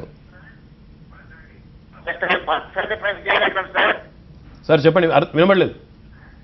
I'm very congratulated to you and your father because of your administration. I wish you all success in your own. Sorry, your voice is not clear అండి, ఐఎమ్ సారీ. మళ్ళీ మీ అడ్మినిస్ట్రేటివ్ బాగుంది, congratulate చేస్తున్నా అని చెప్తాను. మీ administration బాగుంది. Sir, ఈ మధ్యలో కేసీఆర్ గారికి ఆంధ్రాలో కూడా అభిమానులు పెరిగిపోయారు. మన ఫ్లెక్సీలు కూడా కట్టారు కొన్ని చోట్ల గోదావరి జిల్లాల్లో. డెఫినెట్గా ఈరోజు తెలుగు ప్రజలు ఒకటి మాత్రం వాస్తవం, మేము ఆనాడు చెప్పాము, ఈరోజు అది ఆచరణలో రుజువు అవుతుంది. నేను చెప్పింది ఏంటంటే, వేరుపడితే ఆంధ్ర ప్రాంతం కూడా అభివృద్ధి చెందుతుంది, తెలంగాణ ఎట్లాగో అభివృద్ధి చెందుతుంది. ఎందుకంటే ఒక మిగులు బడ్జెట్ ఉన్న రాష్ట్రంగా గతం నుంచి కూడా మేము ఉన్నాం. తెలంగాణ ఎట్లాగో అభివృద్ధి చెందుతుంది, ఆంధ్ర కూడా వికాసం బాటలో పయనిస్తుందని చెప్పాం. విశ్వసించలేదు. ఈరోజు మీరు చూస్తే 18 నెలల తర్వాత ఆంధ్రాలో ఈరోజు అమరావతి లాంటి ఒక కొత్త పట్టణానికి అంకురార్పణ జరుగుతూ ఉంది. ఒక ఐఐటి వచ్చింది, ఒక ఎయిమ్స్ వచ్చింది, ఒక ఐఐఎం వస్తూ ఉంది. గరుడ ఆకారంలో ఈరోజు తిరుపతిలో ఒక టెర్మినల్ కట్టారు. గన్నవరంలో ఒక అంతర్జాతీయ విమానాశ్రయ హోదా వారికి వస్తూ ఉన్నది. నౌకా తీరాలు కొత్తగా వస్తూ ఉన్నాయి. నేను అడుగుతా ఉన్నా, ఈరోజు సీమాంధ్రలో ఉన్న మిత్రులు వారు విజయనగరం నుంచి ఫోన్ చేశారు కాబట్టి అడుగుతా ఉన్నా, ఒకవేళ ఆంధ్రప్రదేశ్ వేరుపడకుంటే, సమైక్య ఆంధ్రప్రదేశ్ కానీ కొనసాగి ఉంటే మరో 25 ఏళ్లకైనా గన్నవరం అంతర్జాతీయ విమానాశ్రయం అయ్యేదా? ఇన్ని విద్యా సంస్థలు వచ్చేవా? కాబట్టి మేము ఆనాడు చెప్పిన ఆర్గ్యుమెంట్ ఈరోజు వాస్తవం అని తెలియదు. కాబట్టి ఈరోజు ఆంధ్రాలో కూడా ఆనాడు విభజనను వ్యతిరేకించిన వాళ్ళు కూడా ఈరోజు విభజన వల్ల మేలు జరిగిందనే ఒక వాతావరణం వచ్చింది. ఫైన్. కేటీఆర్ గారు, రాములు యాదవ్ జీడిమెట్ల నుంచి మీతో మాట్లాడుతాంటారు. సార్ చెప్పండి రాములు గారు. ఫస్ట్ జై తెలంగాణ సార్. మీకు జై తెలంగాణ బ్రదర్, చెప్పండి. అదే అమర్ సార్ కూడా జై తెలంగాణ. జై తెలంగాణ, చెప్పండి. ఇంకోటి కొత్త సంవత్సరం శుభాకాంక్షలు మీకు. మీకు కూడా సంక్రాంతి శుభాకాంక్షలు కూడా చెప్పండి. Sankranti thank you sir. ఇంకోటి ఏమంటే, మనం గ్రేటర్ హైదరాబాద్ లో కేటీఆర్ సార్ కు చెప్పండి, మనం గ్రేటర్ హైదరాబాద్ లో మనం సంక్షేమ పథకాలు ఏమిటి, మనం ప్రజల ముందు ఏమి ముందుకు ఎలా ఎలక్షన్ లో వెళ్ళబోతున్నాం సార్? ఒక సంక్షేమ కార్యక్రమాలే కాదు బ్రదర్. ఇప్పుడు 18 నెలల్లో టీఆర్ఎస్ ప్రభుత్వం చేసిన కార్యక్రమాలు మీరు గమనించినట్టయితే, ఒకటి ఈరోజు ఒక కొత్త రాష్ట్రంగా ఒక ఆత్మస్థైర్యంతో మనందరం కూడా ముందుకెళ్లే ఒక బ్రహ్మాండమైన వాతావరణాన్ని, ఒక ఆత్మవిశ్వాసాన్ని సక్సెస్ఫుల్గా తెలంగాణ సమాజంలోనే కాదు భారతదేశం మొత్తంగా ఈరోజు మనం పాదుకొల్పగలిగాం. రెండవది మీరు గమనించినట్టయితే, ఈరోజు ఏ పారిశ్రామికవేత్తలు, ఏ ప్రజలైతే కిరణ్ కుమార్ రెడ్డి గారి ప్రభుత్వంలో ఆనాడు విద్యుత్ కోతలతో అల్లాడారు, చిన్న వ్యాపారులు కూడా, కార్మికులు కూడా, మీరు జీడిమెట్ల ప్రాంతం నుంచి ఫోన్ చేశారు కాబట్టి మొత్తం కూడా కార్మిక క్షేత్రం మీ కుత్బుల్లాపూర్ నియోజకవర్గం. ఆ ప్రాంతంలో చిన్న పారిశ్రామికవేత్తలు కూడా వారు వారానికి 2 రోజులు పవర్ హాలిడేలతో సతమతమయ్యారు. ఈరోజు టీఆర్ఎస్ ప్రభుత్వం వచ్చిన తర్వాత 24 గంటల కరెంటు, కావాలంటే వారం రోజులు కూడా పరిశ్రమలు నడుపుకునే పరిస్థితి, 3 షిఫ్ట్లో కూడా పనిచేసుకునే పరిస్థితి, కార్మికులకు ఉపాధి దొరికే పరిస్థితి. అదే రకంగా ఈరోజు సంక్షేమ కార్యక్రమాలు తీసుకుంటే లెక్కకు మిక్కిలి, 1 కాదు 2 కాదు. ఈరోజు ఆసరా లాంటి అద్భుతమైన కార్యక్రమం, పేదవారికి పెద్దవారికి అండగా ఉండే కార్యక్రమం ఆసరా, 1500 రూపాయల పెన్షన్లు, 1000 రూపాయల పెన్షన్లు, సన్నబియ్యం లాంటి కార్యక్రమాలు, కళ్యాణ లక్ష్మి, షాదీ ముబారక్ లాంటి కార్యక్రమాలు. హైదరాబాద్ మహానగరాన్ని మీరు ప్రధానంగా చూసుకున్నట్టయితే ఈరోజు హైదరాబాద్లోని బస్తీల్లో ఎక్కడా ఎన్నడూ లేని విధంగా 600 కోట్ల రూపాయలు వెచ్చించి మనం నల్లా బిల్లులు కానీ విద్యుత్ బిల్లులు కానీ పేదవాళ్ళ కోసమే మాఫీ చేయడం కూడా జరిగింది. అదే రకంగా మీరు గమనించినట్టయితే ఈరోజు 1,08,000 మంది పేదలకు ఉచితంగా దశాబ్దాల పోరాటం చేసినా కూడా పట్టించుకొని ప్రభుత్వాలు ఈరోజు మొట్టమొదటిసారిగా ఒకే ఒక్క రోజు 1,08,000 పట్టాలు కూడా ఇవ్వడం జరిగింది. చెప్పుకుంటూ పోతే చాలా కార్యక్రమాలు, ఆటో డ్రైవర్లకు బీమా, గీత కార్మికులకు బీమా, ఎన్నో రకాల వర్గాలకు మొత్తంగా ఉద్యోగులు చూసినా కార్మికులు చూసినా అందరికీ ఈ 18 నెలల్లో మేలు చేసే ప్రయత్నం చేశాం. హైదరాబాద్ ప్రతిష్టను, తెలంగాణ ప్రతిష్టను మళ్ళీ ఒకసారి విజయవంతంగా ఆ ఆత్మవిశ్వాసాన్ని మొత్తం భారతదేశ వ్యాప్తంగా కూడా విస్తృతం చేయగలిగాం. Thank you. తర్వాత మనం ఇంతకుముందు ఈ నగర విస్తరణ గురించి మాట్లాడుతూ ఉన్నాం. మనం తెలంగాణ రాష్ట్ర సమితి అధికారంలోకి వచ్చిన తర్వాత మీ ప్రభుత్వం ఇక్కడ కొన్ని భవన నిర్మాణ నిబంధనలు బీఆర్ఎస్ లాంటివి లేకపోతే సెట్ బ్యాక్స్ వీటికి సంబంధించి చేస్తామని హామీ ఇచ్చినారు. అవి ఇప్పటివరకు ఇంప్లిమెంటేషన్లోకి రాలేదు. బీఆర్ఎస్ సిటీలో చాలా బీఆర్ఎస్ ఎల్ఆర్ఎస్ అవునండి, అది ఆల్రెడీ స్టార్ట్ అయింది. మొన్న నిజానికి డిసెంబర్ 31 నాటి వరకే గడువు ఉండింది.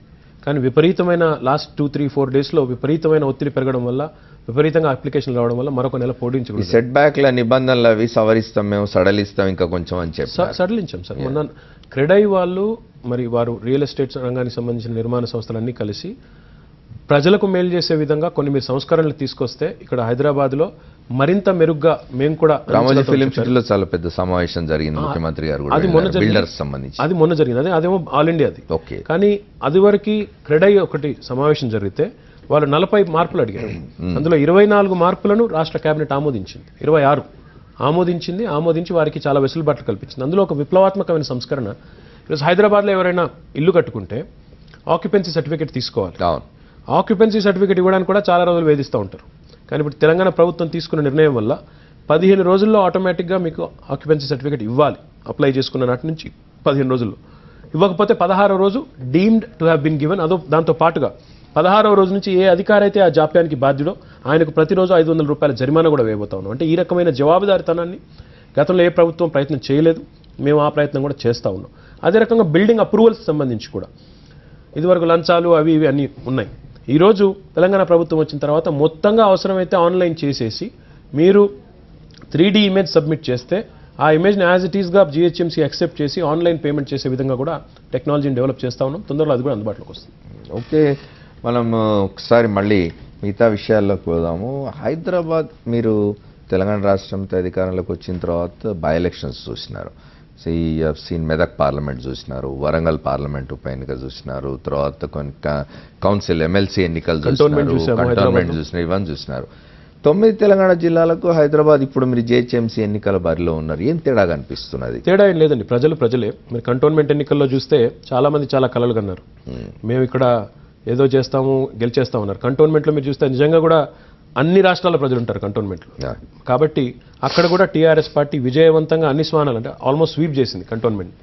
కాబట్టి ప్రజలుగా ఆలోచిస్తారు, ప్రజలు కోరుకునేది. ఎందుకంటే 90% ప్రజలకి వాళ్ళ దైనందిన జీవితంలో టైం లేదండి రాజకీయాల గురించి ఆలోచించడానికి ఇంకోదానికి. కానీ వారు కోరుకునేది ప్రభుత్వం మాకు కనీసమైన సౌకర్యాలు కల్పిస్తుందా లేదా, రోడ్లు బాగున్నాయా లేవా, కరెంటు బాగుందా లేదా, తాగునీరు వస్తుందా లేదా, శాంతి భద్రతలు బాగున్నాయా లేదా, ప్రభుత్వం తన పని తాను సౌవ్యంగా చేస్తుందా లేదా, ఇది చూస్తారు.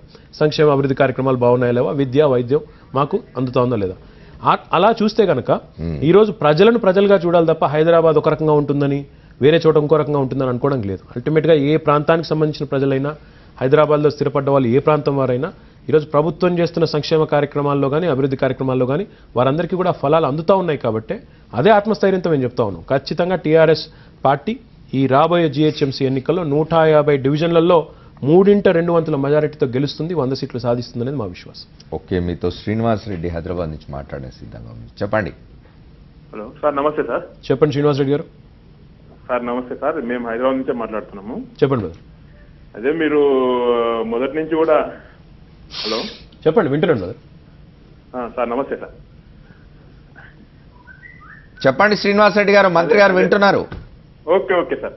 సార్ అది మీరు మొదటి నుంచి కూడా పార్టీలో పనిచేసే వాళ్ళకి కొంచెం ప్రిఫరెన్స్ ఇస్తే బాగుంటుంది సార్. టికెట్ల విషయంలో తెలంగాణ ఉద్యమంలో కానీ పార్టీలో కానీ పనిచేసే వాళ్ళకి ఇస్తే బాగుంటుంది. ఓకే, ఎందుకంటే మేము ఎప్పటికి కూడా ఇవాళ కాదు, ఇంకా 50 ఏళ్ళైనా కేసీఆర్ కానీ కారు గుర్తు కానీ ఓటేనికే సిద్ధంగా ఉన్నాం హైదరాబాద్ లో. Right, thank you. Srinivas Reddy గారు ఒక మాట డెఫినెట్గా మీరు అన్నది జరుగుతుంది, అందులో అనుమానం లేదు. మనం 150 డివిజన్లు మనం పోటీ చేస్తున్నాము. తప్పకుండా అందులో పార్టీలో మొదటి నుంచి ఉన్న వాళ్ళకి ప్రాధాన్యత ఉంటుంది. అదే రకంగా ప్రజల్లో గెలుపు అవకాశాలు, ప్రజల్లో విశ్వాసం, ఆదరణ ఇవి కూడా ప్రాతిపదికలుగా తీసుకోవాలి. ఎందుకంటే అల్టిమేట్గా ఈరోజు మనం అధికార పార్టీగా ప్రభుత్వంలో ఉన్నాం. కాబట్టి ఎవరైతే ఉద్యమకారులు మొదటి నుంచి ఉన్నవారు ఉన్నారో వారికి ఎక్కడ సాధ్యమైతే అక్కడ టికెట్లు ఇవ్వడం, ఎక్కడైనా సాధ్యపడకపోతే వారిని డెఫినెట్గా వారికి ఉన్న మరి అనుభవం, వారికి ఉన్న ఆదరణను బట్టి వారిని మరి ప్రభుత్వంలో చాలా నామినేటెడ్ పోస్టులు కూడా ఉంటాయి, వాటిలో కూడా మనం వారిని గౌరవించుకునే అవకాశం కూడా ఉంది. కాబట్టి ఆ సమతూకాన్ని పాటించాల్సిన బాధ్యత మన మీద ఉంది, తప్పకుండా చేసుకుందాం. Okay, thank you. Doctor Benjamin SR Nagar నుంచి మాట్లాడుతాం. హలో బెంజమిన్ గారు చెప్పండి. Sir, good evening sir. Good evening అండి, చెప్పండి డాక్టర్ గారు. కేసీఆర్ గారు అదే కేటీఆర్తో మాట్లాడదామని. నేనే మాట్లాడుతున్నాను, చెప్పండి sir. Good evening sir. Good evening అండి. చాలా మీరు లైన్ దొరికింది, చాలా సంతోషం అండి. Thank you sir. నేను ప్రాబ్లమ్స్ గురించి మీతో మాట్లాడదలుచుకోలేదు, కానీ మీ అడ్మినిస్ట్రేషన్ నచ్చిందండి, చాలా బాగుంది. Thank you sir. తర్వాత నాకు ఒక చిన్న సందేహం అండి. మీరు ఈ జనరేషన్ లో 1965లో పుట్టారు. 76 అండి, నాట్ 65. 76 లో మీరు పుట్టారు, కానీ ఇంత చక్కగా అవలీలగా తెలుగు మాట్లాడుతున్నారు, చక్కటి లాంగ్వేజ్. మేము 1959లో పుట్టాము, మరి మాకు తెలుగు మీడియం ఇంటర్మీడియట్ దాకా చదివి మరి తర్వాత ఇంగ్లీష్ మీడియం చదివాము, కానీ తెలుగు అవలీలగా మాట్లాడలేకపోతున్నాం. మీకు ఎలా అబ్బింది? లేదా నాన్నగారు ఏమన్నా మీకు చెప్పడమా, లేకపోతే మీరు ఏంటి, ఎలా, what is the secret? Sir, Telugu నా మాతృభాష సార్. తెలుగు మాది మాతృభాష కాదు, కానీ చదువుకున్నది ఇంగ్లీష్ మీడియం వల్ల కొంచెం దెబ్బతినిపోతుంది. అంటే ఇంట్లో తల్లిదండ్రులు ఈ మధ్యన మమ్మీ డాడీ కల్చర్ ఎక్కువైపోయింది, తెలుగులో అమ్మా నాన్న అని పిలుచుకునే పరిస్థితి లేదు, వాస్తవం. రెండవది, ఇంగ్లీష్లో మాట్లాడడం ఒక ఫ్యాషనబుల్గా చూసే రోజులు. కానీ మనకున్న పరిస్థితుల్లో నిజానికి ఒకవైపు ఇంగ్లీష్లో బయట చదువుకున్నా, ఉద్యోగం చేసినా ఇంగ్లీష్ వాడడం, ఇంట్లోకి వచ్చినప్పుడు తెలుగు మాట్లాడడం, అదే రకంగా పేపర్లు చదవడం, ఇవన్నిటి కనుక మనం గట్టిగా ప్రాక్టీస్ చేస్తే డెఫినెట్గా మాతృభాషలో మాట్లాడడం అనేది గొప్ప విషయం నేనైతే అనుకోను. ఇంటి వాతావరణాన్ని బట్టి ఉంటుంది. ఇంట్లో మనం ఏ భాషలో మాట్లాడతాం, తల్లిదండ్రుల మీద ఆధారపడి ఉంటుంది ఎక్కువ అది. 100%. మీ నాన్నగారు అద్భుతమైన సంస్కృత శ్లోకాలు చదువుతారు, పద్యాలు చదువుతారు. ఆయనకు వచ్చినంత తెలుగు వారు ఒక 2-3 గంటలైనా సస్టైన్ చేయగలరు తెలుగు మాట్లాడుతూ. మనతో శేఖర్ రెడ్డి, ఎక్స్ ప్రెసిడెంట్ క్రెడాయ్ ఉన్నారు, వారు మాట్లాడుతూ అంటున్నారు మీతో. శేఖర్ రెడ్డి గారు నమస్తే, మాట్లాడండి. నమస్తే అమర్ గారు. నమస్తే కేటీఆర్ గారు. హలో శేఖర్ రెడ్డి గారు. సార్, ఇప్పుడు మీరు చెప్పినట్టు మా మేజర్ డిమాండ్స్ అన్ని కూడా మీరు కన్సిడర్ చేసినారు. Thank you very much on behalf all the developers and also all the shelterless people. ఇదొకటి. రెండోది సార్, మనం ఇప్పుడు government of India 6 lakhs income ఉన్న ఎంప్లాయీస్ అందరికి కూడా అప్ టు 6.5% ఇంట్రెస్ట్ సబ్సిడీ ఇస్తున్నది. మనం దీన్ని అడ్వాంటేజ్ గా తీసుకోవాల్సిన అవసరం ఉంది. ఇప్పుడు మనకు ఇందాక నేను చెప్పాను శేఖర్ రెడ్డి గారు, మీరు విన్నట్లేరు.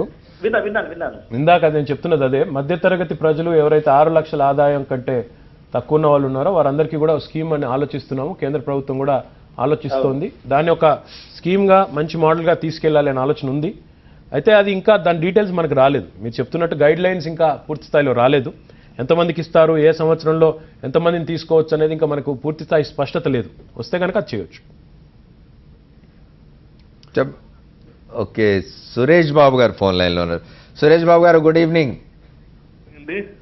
గుడ్ ఈవినింగ్ సురేష్ బాబు గారు, నేను అమర్. గుడ్ ఈవినింగ్ అమర్, బాగున్నారండి? I'm fine Suresh, you can talk to KT Rama Rao. Hello Suresh గారు.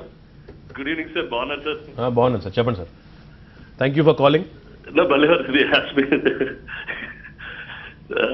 Nothing sir, all is well sir. Our industry, we are quite satisfied here. I'll tell you one thing sir. Suresh garu, in fact, Nag just called and he was saying that piracy అనేది ఒక పెద్ద ప్రధానమైన ఇబ్బందిగా ఉంది ఇండస్ట్రీకి. ఆ విషయంలో ప్రభుత్వం కొంత మీరు చొరవగా యాక్టివ్గా ప్రోయాక్టివ్గా చేయండి అని అడిగారు. నేను వారికి చెప్పాను. Yeah, we already had that meeting కదండి. అదేనండి. And see, actually that problem is a permanent problem and it's not a 100% solvable problem. Sir. మనం లాస్ట్ టైం వేసుకున్న మీటింగ్ దట్ ఐఎస్పీస్ తోటి మనం అది కోఆర్డినేట్ చేసేది, that is the best step forward అండి. అవునండి. And I think that much is being done. And whenever producers have been active, sir, they go to the concern police departments. వాళ్ళు కొంచెం active part తీసుకుంటే ఆ film ఒక 1 week 10 days it's doing good అండి. Sir, I'll request this of you. I would request you to actually have a team of TFI, the Telugu film industry, maybe producers council నుంచి కొంతమంది members యాక్టివ్గా ఎప్పటికప్పుడు releases ఎప్పుడైతే ఉంటాయో మాతో ప్రోయాక్టివ్గా ముందే డేట్స్ చెప్పి మాతో కలిసి వర్క్ చేసినట్టయితే ప్రభుత్వంతో, మీకు ఆల్రెడీ ఒక IG స్థాయి అధికారిని గతంలోనే మీకు అప్పచెప్పి వారితో మీరు రెగ్యులర్గా కాంటాక్ట్లో ఉండే విధంగా కూడా ఒక వర్కింగ్ గ్రూప్ ఏర్పాటు చేద్దామని కూడా అనుకున్నాము. కాబట్టి మీరు కనుక మీ ప్రొడ్యూసర్స్ కౌన్సిల్ తరపున మాకు ఒక జాయింట్ వర్కింగ్ గ్రూప్ మాదిరిగా ఏర్పాటు చేసుకున్నట్టయితే ఎప్పటికప్పుడు ప్రోయాక్టివ్గానే మనం పర్సూ చేయొచ్చండి. యాంటీ వీడియో పైరసీ సెల్ అండి. ఓకే సురేష్ బాబు గారు చెప్పండి. నేను అమర్ని ఫిలిం ఇండస్ట్రీ నుంచి పక్కోసారి నేను ఒక ప్రశ్న అడుగుతా మిమ్మల్ని. ఓకే అండి. జిహెచ్ఎంసీ ఎన్నికలు వస్తున్నాయి, మీరు చాలాసార్లు మున్సిపల్ కార్పొరేషన్ ఎన్నికల్లో ఓట్లు వేసి ఉంటారు. ఓకే అండి. ఏం డిఫరెన్స్ కనిపిస్తుంది మీకు అప్పటికి ఇప్పటికి? అంటే now basically when the states were divided అండి, there was a certain fear which was there in people అండి. అవును. This government in the last year has taken off any fear that anybody has it. First thing, that there is not going to be a bias amongst people అనేది మాత్రం చాలా clear గా government has shown in different the leaders KCR గారు కానీ KTR గారు in different forums that Hyderabad is very important and we want to take care of Hyderabad. So people who were negative also got very positive in the way they talk it. Thank you, sir. And another thing is there is instant proactivity, and if you have a problem, if you go there, there is an answer which you are getting. Okay.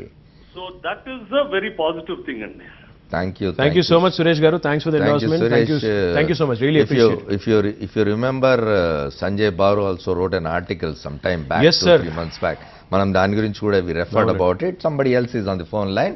Raghottam Reddy will talk to him. Cheppandi Raghottam Reddy garu. నమస్తే sir. చెప్పండి రాఘోత్తం గారు, చెప్పండి. నమస్తే కేటీఆర్ గారు. నమస్తే అండి. మంచి పరిపాలన సంస్కరణలు తీసుకొస్తున్నారండి సార్. చాలా కృతజ్ఞతలు. Thank you sir. అయితే మేజర్ గా రెవెన్యూ డిపార్ట్మెంట్ విపరీతమైన అవినీతితో ఉంది సార్. ఇంకొకటి దాంట్లో మీరు ఇంతకుముందు ఆక్యుపేషన్ సర్టిఫికెట్ ఇవ్వకపోతే 500 రూపాయల జరిమానా అధికారులకే వేస్తామనేటువంటి రూల్ తీసుకొచ్చారు కదా. అవునండి. ఈ పట్టాదారు పాస్ పుస్తకాలు రైతులకు ఇవ్వనందుకు ఎంఆర్ఓ కూడా అలాంటి నిబంధన ఏదైనా కఠినంగా వాళ్ళ మీద పెడితే తప్ప రైతులకు న్యాయం జరగదని అక్కడ విపరీతమైన ఇబ్బందులు పడుతున్నారు. ఎకరానికి 2,000, 3,000, 5,000 చొప్పున వసూలు చేస్తుందండి. వాస్తవం. దాన్ని మీరు కొంచెం దృష్టిలో పెట్టుకోండి. ఇంకొకటండి, చెప్పండి. వరంగల్ జిల్లాలో ఈ కోతుల సమస్య విపరీతంగా ఉంది. దానివల్ల రైతులు వ్యవసాయం చేసుకోలేనటువంటి పరిస్థితులు ఉన్నాయి. ఈ కోతుల సమస్యకి ఏదైనా సొల్యూషన్ మీరు ఇస్తారేమో. ఓకే వారు చెప్తారు, వినండి. వాడికి జవాబులు చెప్తారు. 2 విషయాలండి. మీరు రెవెన్యూ డిపార్ట్మెంట్ గురించి చెప్పారు. మొత్తం డిపార్ట్మెంట్ అంతా అవినీతిమయమని నేను చెప్పను, కానీ మీరు అన్నట్టు క్షేత్రస్థాయిలో ఈ సమస్య ఉన్నమాట వాస్తవం. అందులో మనం ఇట్లాంటివి అంగీకరించకపోతే కూడా అది నిజంగా కూడా కరెక్ట్ కాదు. నిర్మోహమాటంగా సమస్య ఉన్నమాట వాస్తవం. కాబట్టి ఆ సమస్య ఉన్నది అని గుర్తించిన తర్వాత దాని పరిష్కారానికి మార్గాలు అన్వేషించడం కూడా అవసరం. ఈ మధ్యకాలంలో ఒకసారి అంతర్గత సమావేశంలో ముఖ్యమంత్రి గారు మేము కొంతమంది మంత్రులను కూర్చొని మాట్లాడుతున్నప్పుడు ఒక మంత్రి గారు అన్నారు, అన్నా మరి మా ఎంపీటీసీ సభ్యుడు వాళ్ళ ఫాదర్ చనిపోతే ఆయన పేరుకి విరాసత్ అంటారు దాన్ని ట్రాన్స్ఫర్ చేయడానికి, టైటిల్ ట్రాన్స్ఫర్ చేయడానికి కూడా ఒక దగ్గర కొన్ని డబ్బులు అడిగారు రెవెన్యూ అధికారులు అని చెప్పారు. చెప్తే ముఖ్యమంత్రి గారు వెంటనే అన్నారు, ఎట్లా అయితే టీఎస్ ఐపాస్ లాంటి ఒక ప్రగతిశీల పారిశ్రామిక విధానాన్ని తీసుకొచ్చామో, ఎట్లా అయితే 15 రోజులు అనుమతులు ఇవ్వకపోతే 16వ రోజు ఆటోమేటిక్గా ఇచ్చినట్టే అని చెప్పామో, అదే రకమైన సంస్కరణలు ఇందులో కూడా తెద్దాం.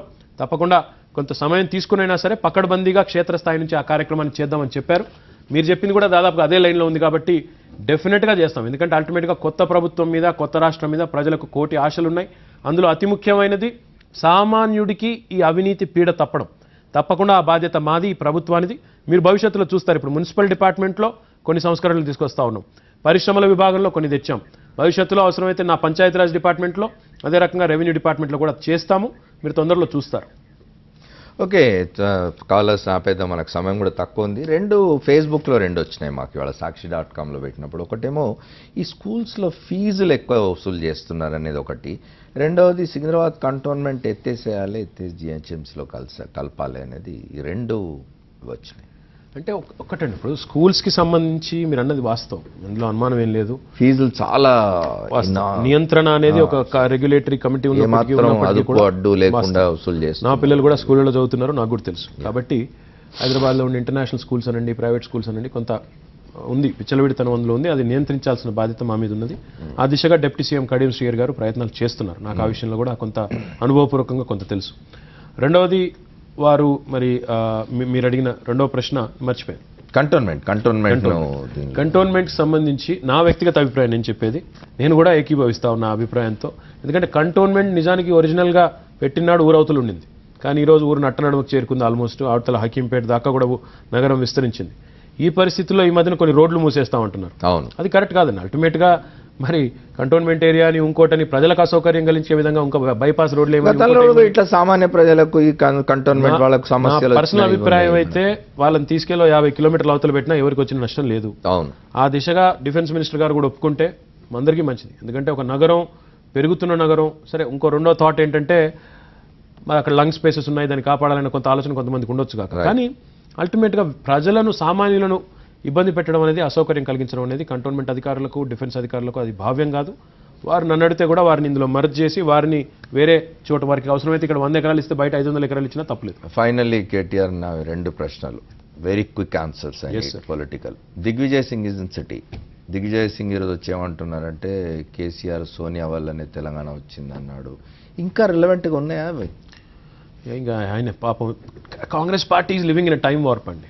They are not dynamic enough to be in sync with time.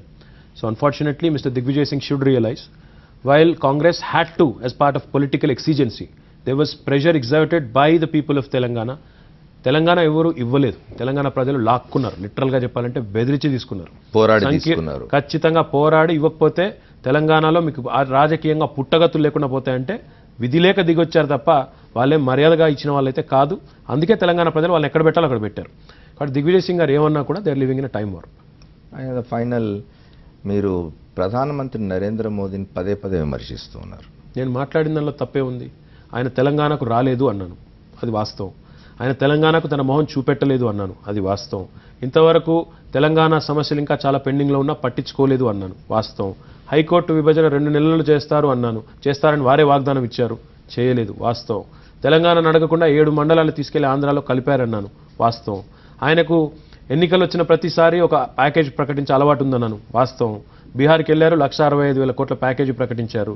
అదే రకంగా కాశ్మీర్కి వెళ్ళి 80,000 కోట్ల ప్యాకేజ్ ప్రకటించారు. తెలంగాణ విషయంలో ఆ సానుభూతి ఎందుకు లేదు? ప్యాకేజీలు ప్రకటించినా బీహార్ ప్రజలు ఏం ఆదరించలేదు బీజేపీ, అది వేరే విషయం. కానీ కనీసం ఆ అలవాటు ఉంటుంది కదా. మొహం చూపెట్టకపోయినా పర్వాలేదు, తెలంగాణ ప్రజలకు 5 ఏళ్ళు రాకపోయినా పర్వాలేదు, కానీ మీరు కనీసంగా తెలంగాణ అభివృద్ధికి కూడా 1,00,000 కోట్ల ప్యాకేజ్ ప్రకటించమని అడిగాను. తప్పే ఉంది అందులో, నాకు అర్థం కాదు. నన్ను ఈ మధ్యన ఒక ఆయన అన్నారు, నీ స్థాయి ఏంటి, నీ అర్హత ఏంటని. నేను భారతీయ పౌరుణ్ణి, మా ప్రధానమంత్రిని ఖచ్చితంగా నిలదీసే హక్కు నాకుంది. తప్పని ఎట్లా అంటారు మీరు?